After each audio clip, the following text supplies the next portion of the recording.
Hello दोस्तों, आज की हमारी ये कहानी है दिवाली के दिन माँ लक्ष्मी और गणेश की कृपा।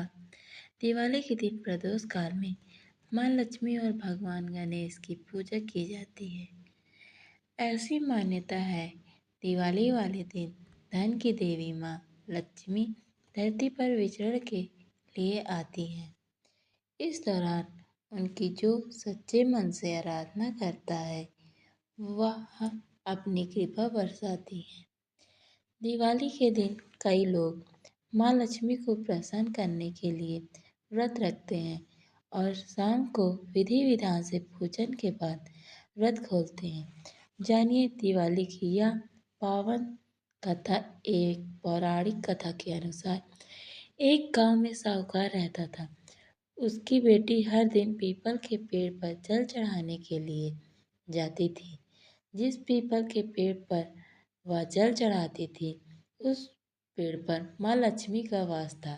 एक दिन लक्ष्मी जी ने साहूकार की बेटी से कहा कि वह उसकी मित्र बनना चाहती हैं। लड़की ने जवाब में कहा कि वह अपने पिता से पूछ कर बताएगी। घर आकर साहूकार की बेटी ने पूरी बात बताई। बेटी की बात सुनकर साहूकार ने हाँ कर दी। दूसरे दिन साहूकार की बेटी ने लक्ष्मी जी को सहेली बना लिया। दोनों अच्छी सखियों की तरह एक दूसरे से बातें करती। एक दिन लक्ष्मी जी साहूकार की बेटी को अपने घर ले आई। लक्ष्मी जी ने अपने घर में साहूकार की बेटी को खूब आदर किया और पकवान परोसे।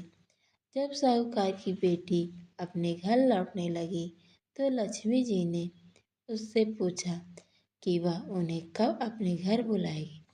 साहूकार की बेटी ने लक्ष्मी जी को अपने घर बुला लिया, लेकिन आर्थिक स्थिति ठीक न होने के कारण वह स्वागत करने में घबरा रही थी कि क्या वह अच्छी तरह से स्वागत कर पाएगी।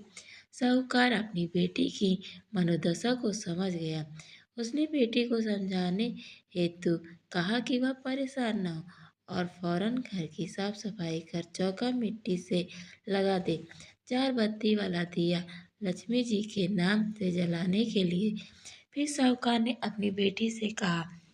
उसी समय एक चील किसी रानी का नौलखा हार लेकर साहू के घर आ गया। साहूकार की बेटी ने उस हार को बेचकर भोजन की तैयारी की।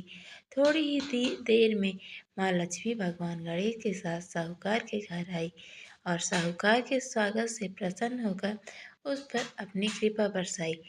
लक्ष्मी जी की कृपा से साहूकार के पास किसी चीज की फिर कभी कमी नहीं हुई।